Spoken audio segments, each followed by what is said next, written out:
Hello বন্ধুরা, কেমন আছো সবাই? আজকে আমি জুরাসিক ওয়ার্ল্ড সিনেমার এক্সপ্লেইন করতে চলেছি। জুরাসিক ওয়ার্ল্ড একটি আধুনিক ডাইনোসর থিম পার্ক যেখানে মানুষ বিনোদনের জন্য ক্লোন করা ডাইনোসরদের দেখতে আসে।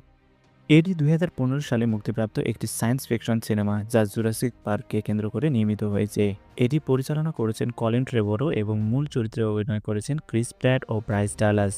জুরাসিক ওয়ার্ল্ড সিনেমাটি বক্স অফিসে ব্যাপক সাফল্য অর্জন করেছিল। এই সিনেমাটি আধুনিক সিজিআই প্রযুক্তি ও দারুণ সব ভিজুয়াল ইফেক্টের জন্য বেশ প্রশংসিত হয়েছে।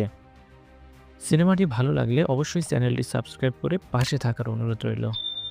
যে রেক্স তার খাঁচার মধ্যেই আছে এই কথা শোনার পর তারা সেখান থেকে দৌড়ে পালাতে শুরু করে। কিন্তু তাদের আওয়াজ শুনে রেক্স সেখানে চলে আসে।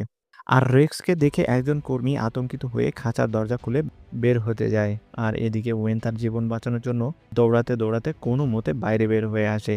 আর তাদের পিছু পিছু রেক্সও দরজা ভেঙে বাইরে চলে আসে এবং একজন নিরাপত্তা